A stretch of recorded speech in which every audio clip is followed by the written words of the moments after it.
বিদেশের মাটিতে বরফ ঢাকা বিস্তর প্রান্তরে হুডি পরে দাঁড়িয়ে আছে এক যুবক। বরফ দিয়ে বানিয়ে চলেছে এক চঞ্চল হরিণীর কিশোরীর রূপ। বরফ গলতে গলতে সেটা নাই হয়ে যেতেই যুবকটির চোখ থেকে টুপ করে পড়ল এক ফোঁটা নোনা জল। বরফ ধীরে ধীরে যুবকটিকে গ্রাস করে নিতে শুরু করতেই ভেসে আসলো কারো চিৎকার। হেই রুদ্র, কি করছো তুমি ওখানে? কুইকলি চলো, তুমি চাপা পড়ে যাবে। রুদ্রের যেন ধ্যান ফিরল। তড়িৎ গতিতে চলে গেল হোস্টেলের ভেতরে। হাত পা জমে বরফের মতো ঠান্ডা হয়ে গেছে। হুডি খুলে রুদ্র ব্ল্যাঙ্কেটের ভেতরে ঢুকে পড়ল। হুট করে এসির পাওয়ার বাড়িয়ে দিয়ে জবুথবু হয়ে বসে রইল কিছু সময়। বুকের ব্যথাটা ধীরে ধীরে কমে আসতে লাগলো। চিৎকার করা যুবকটি গরম কফির মগ এগিয়ে দিয়ে বলল, কি করেছিলে তুমি তখন? কতটা ক্ষতিকর ওটা জানো? রুদ্র কিঞ্চিত হেসে কফিতে চুমুক দিয়ে বলল, তাকে ভাবতে লাগলে আমি দুনিয়া ভুলে যাই হ্যারি। হ্যারি কাজ চাপড়ে বলল, লাভ সাবজেক্ট, ওয়াও। রুদ্র চোখ বন্ধ করে কফিতে চুমুক দিতে লাগলো। বুক তখনও চিনচিন করছে তার। কাউকে মনে পড়ছে তীব্রভাবে। ঘুমের মধ্যে কেউ চুলের মুঠি চেপে ধরতেই হকচকিয়ে ঘুম ভেঙে গেল তটিনীর। ঘুম ঘুম চোখে তাকানোর আগেই প্রচন্ড জোরে টান দিয়ে কেউ উঠিয়ে বসালো তাকে। চোখ কচলে ভালোভাবে তাকিয়ে বুঝতে পারলো কাজটি কার। কিছু না বলে আবারও বিছানায় শরীর এলিয়ে দিল সে। সেটা সহ্য হলো না ব্যক্তিটির। আবারও চুলের মুঠি চেপে ধরে উঠে বসালো তাকে। তটিনী এবার মারাত্মক রেগে গিয়ে বলল, কি সমস্যা? তিনি চোখে মুখে বিস্ময় নিয়ে বললেন, কয়টা বাজে খেয়াল আছে? কলেজের প্রথম দিন পড়ে পড়ে ঘুমাচ্ছিস? তার এহেন প্রত্যুত্তরে তটিনী চমকে গেল। মাথায় এলোমেলো হয়ে গেল তার। আজকে তার কলেজের প্রথম দিন, অথচ সে আজই পড়ে পড়ে ঘুমাচ্ছে। চোখে মুখে অসহায়ত্ব ফুটিয়ে বলল, কয়টা বাজে? খুব বেশি দেরি হয়ে গেছে। মহামান্য সেই ব্যক্তিটির আগে গজ গজ করতে করতে বললেন, তেমন দেরি হয়নি, আমি বাইকে করে নিয়ে যাব, পৌঁছে যাবি জলদি। তটিনী তাহার দিকে কৃতজ্ঞতার দৃষ্টিতে তাকিয়ে বলল, আজ আপনি যদি না তুলে দিতেন তো আমি প্রথম ক্লাসটা মিস করে যেতাম। ধন্যবাদ আপনাকে রুদ্র ভাই। রুদ্র হেসে ফেলল। চলে যেতে নিয়েও তটিনীর মুখের দিকে তাকিয়ে থেমে গেল। বলল, তোর চোখ মুখ এমন শুকনো কেন বলতো? তটিনী শুকনো ঢোক গিলে বলল, একটা মারাত্মক স্বপ্ন দেখেছি রুদ্র ভাই। রুদ্র আগ্রহ প্রকাশ করে বলল, কি রকম স্বপ্ন? তটিনী ঠোঁট উল্টে বলল, আমি দেখেছি যে আমি পাল্টে গেছি কোনো কারণে।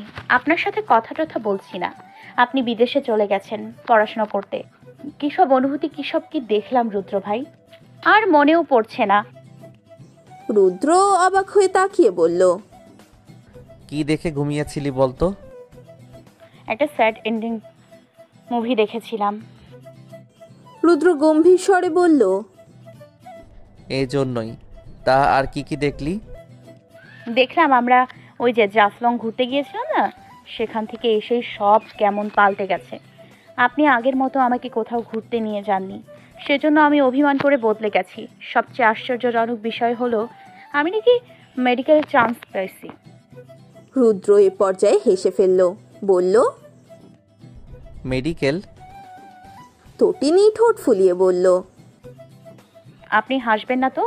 আমি জানি আমি মেডিকেলে চান্স পাওয়ার মতো স্টুডেন্ট নই, কিন্তু স্বপ্নে দেখেছি। জাফলং থেকে এসে প্রায় 1.5 বছর হয়ে গেছে, তুই এখনো সেখানেই পড়ে আছিস? রুদ্রের প্রশ্নে তটিনী মাথা নিচু করে বলল, কি জানি, জায়গাটা মনে রাখার মতো, সেজন্য হয়তো।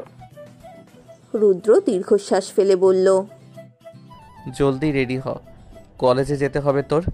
নাকি আরও পড়ে পড়ে সময় নষ্ট করতে চাস? তটিনী তড়িৎ গতিতে ওয়াশরুমে চলে গেল। হাত মুখ ধুয়ে রুমে এসে জামা কাপড় চেঞ্জ করে নিল।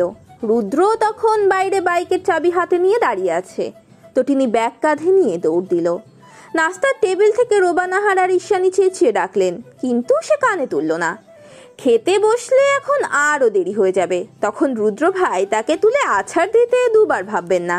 কিন্তু হলো তার উল্টোটা। রুদ্র বাইকের চাবি আঙুল দিয়ে ঘোরাতে ঘোরাতে বলল, মা চেঁচাচ্ছে কেন? যা খেয়ে আয়, টেনশন করিস না, সময় মতো পৌঁছে যাবি। তটিনী বাধ্য মেয়ের মতো পুনরায় গৃহে প্রবেশ করলো। নাস্তা করে বের হয়ে রুদ্রের বাইকে চেপে বসলো সে। রুদ্র তার কথা রাখলো। বাইক হাওয়ার বেগে চালিয়ে তটিনীকে কলেজে পৌঁছে দিল। কলেজের গেট দিয়ে যখন রুদ্রের বাইক ঢুকলো তখন হাঁ করে কিছু মেয়ে তাকিয়ে রইল। তটিনী তাদের দিকে তাকিয়ে ভেঙচি কাটতে ভুলল না। রুদ্র লুকিং গ্লাসে সেটা দেখে হাসলো মাত্র।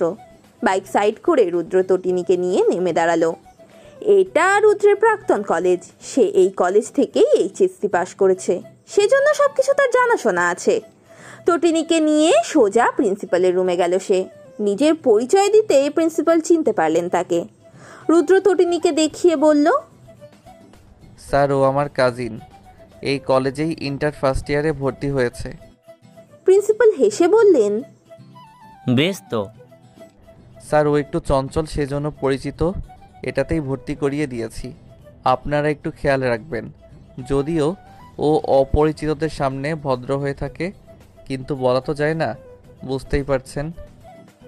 প্রিন্সিপাল তার পানে খাওয়া লাল দাঁত বের করে হেসে সম্মতি দিলেন।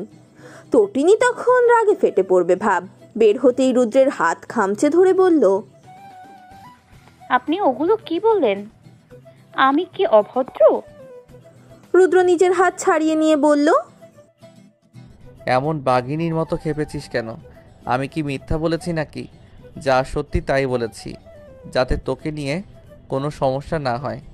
আমি তো আর সবসময় এসে পাহারা দিতে পারবো না তোকে। কার না কার সাথে ঝগড়া লেগে যাবি। তটিনী কিরমিরিয়ে বলল, তাই বলে আপনি এসব বলবেন? আমি কি ছোট হচ্ছি নাকি? আগের মতো অবুঝ তো নই। যে সমস্যা নিজেই দেখতে পারবো, আপনাকে টানবো কেন? হু আর ইউ? রুদ্র গম্ভীর স্বরে বলল। তুই যদি আর একটা কথা বলিস তো তোকে এখন তুলে একটা আছাড় দিব। তটিনী দমে গেল। রুদ্র মাথায় টোকা দিয়ে বলল, শান্তশিষ্ট হয়ে থাকবি, কোনো সমস্যা হলে আমাকে ফোন করবি, ঠিক আছে? তটিনী কোনো কথা বলল না। রুদ্র তটিনীকে ওর ক্লাসের সামনে নিয়ে গেল। বলল, এটাই তোর ক্লাসরুম, যা গিয়ে বসে পড়, সব পড়া নোট করবি। রাতে আমি সব দেখব, মনে থাকে যেন। রুদ্র চলে গেল। তটিনী পা তুলে বসলো। গালে হাত দিয়ে ভাবতে লাগলো কি করা যায়। আপাতত সে রুমে একা, তার মানে আজ সে সবার আগে এসেছে। ঠিক কিছু সময় পর রুমটা স্টুডেন্টে ভর্তি হয়ে গেল। তটিনীর পাশে বসেছে দুটো মেয়ে। তটিনী তাদের মধ্যে একজনকে জিজ্ঞেস করলো, কি নাম তোমার? মেয়েটি চোখে মুখে উচ্ছ্বাস নিয়ে বলল, আমি রূপান্তর, তুমি? তটিনী নিজের নাম না বলে ভ্রু কুঁচকে বলল, রূপান্তর? ওটা আবার কেমন নাম? আচ্ছা, তোমার নামের অর্থ কি? রূপান্তর মেয়েটি মন খারাপ করে বলল, কেমন নাম তা জানি না, বাবা রেখেছেন। নামের অর্থ সৌন্দর্য বা এমন কিছু হবে হয়তো, আমি সঠিক জানি না, তুমি জানো? তটিনী ভাব নিয়ে বলল, আমি কি সবার নামের অর্থ জেনে বসে থাকি নাকি? সরি টু সে, আমি জানি না রূপান্তর। রূপান্তর দ্বিতীয়বারের মতো জিজ্ঞাসা করলো, তোমার নাম কি? তটিনী ভাব নিয়ে বলল, নদী দেখেছো? নদীর অপর নাম কি? আমার নামটাও সেটাই। রূপান্তর মেয়েটি হেসে বলল, ও আচ্ছা, তুমি পানি। তটিনী চোখ মুখ কুঁচকে বলল, পানি কেন হতে যাব? নদীর অপর নাম কি পানি নাকি? রূপান্তর এবার বোঝানোর ভঙ্গিতে বলল, নদীতে তো পানি থাকে, আর জীবনের অপর নাম পানি, সেজন্য তোমার নাম পানি হবে, তাই না?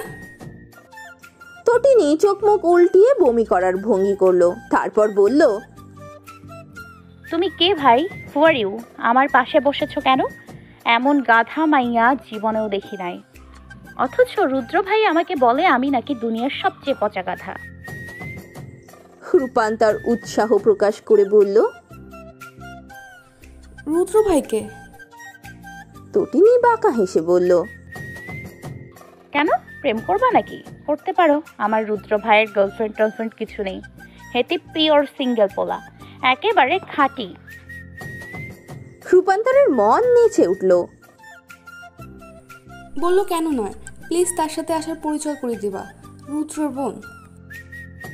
তটিনী রেগে বলল, দিতে চাইছিলাম, কিন্তু তোমার শেষের কথার সমাধানের জন্য দিতে পারিনি।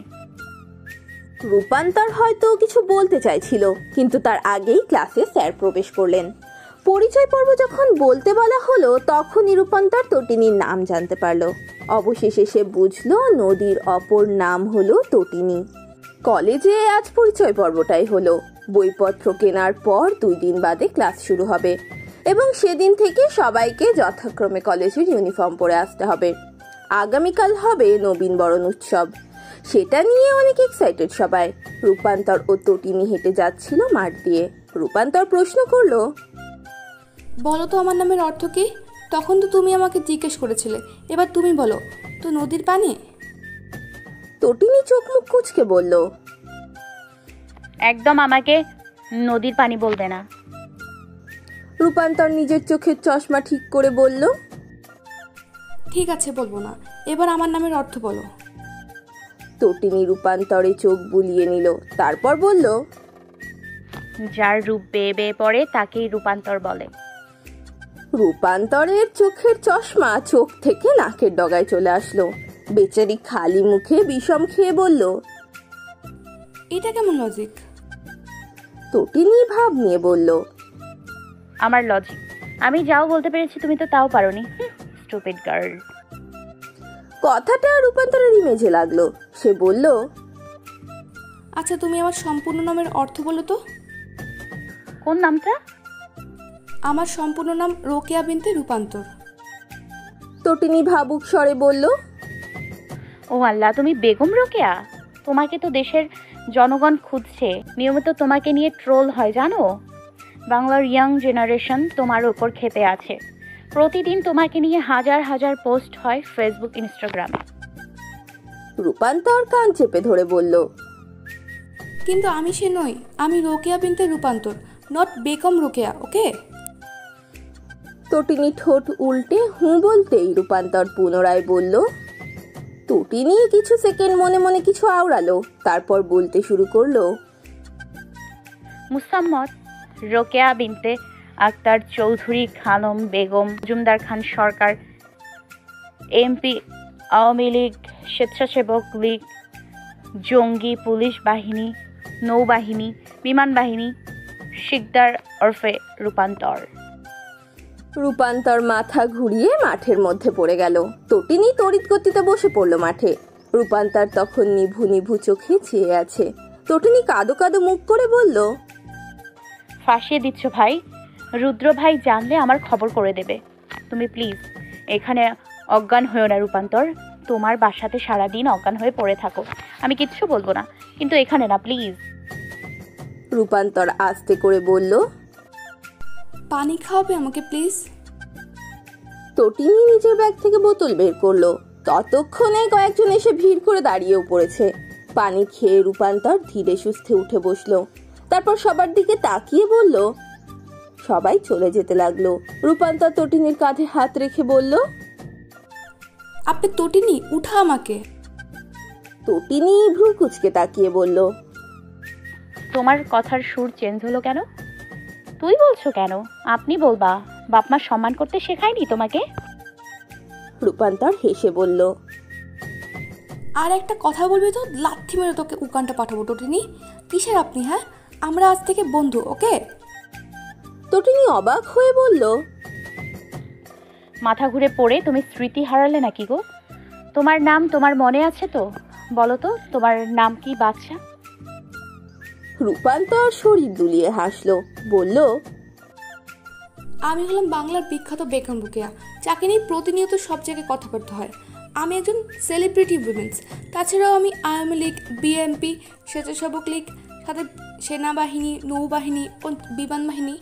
আমি রূপান্তর, যার রূপ বেয়ে বেয়ে পড়ে। তটিনীর এবার নিজের মাথা ঘোরাতে লাগলো। রূপান্তরের মুখ চেপে ধরে বলল, ক্ষমা দে মা, আর না। রূপান্তর কিটকিটিয়ে হেসে বলল, এবার তো টেনে তোল। তটিনী উঠে দাঁড়ালো, বলল, তোমার দাঁত খুব সুন্দর। কি দিয়ে ব্রাশ করো? মানে কি টুথপেস্ট? রূপান্তর প্রথমে একটা লাফ দিল, তারপরে বলল, যেটা দিয়ে ব্রাশ করলে কাছে আসা যায় সেটা। তটিনী কোমরে হাত রেখে বলল। তুমি এমন করছো কেন? রূপান্তর হেসে বলল, জানি না, তোমাকে আমার ভালো লেগেছে। তুমি কি আমার বন্ধু হবে? কিন্তু আমি তো পাগল। রূপান্তর শরীর দুলিয়ে হাসলো, বলল, পাগল কখনোই নিজেকে পাগল বলে না। তুমি পাগল হও বা ভালো, তাতে আমার কিছুই যায় আসে না। আমি শুধু তোমাকে বন্ধু বানাতে চাই, জন্ম জন্মান্তরের বন্ধু। তুমি আমার বন্ধু রাশেদ পড়েছ? তটিনী মাথা নাড়িয়ে না করলো। হ্যালো গাইস, ভিডিওটি ভালো লাগলে একটু লাইক করে দিও আর অবশ্যই কমেন্ট করে জানাও ভিডিওটি তোমাদের কেমন লেগেছে। আর ভিডিওটির পরবর্তী পার্ট খুব তাড়াতাড়ি আসবে, তো যারা এখনও চ্যানেলটিকে সাবস্ক্রাইব করোনি প্লিজ পরবর্তী পার্টগুলো দেখার জন্য চ্যানেলটিকে সাবস্ক্রাইব করে পাশে থাকা বেল আইকনটি প্রেস করে দিও। ধন্যবাদ সবাইকে, আমাদের সাথেই থেকো।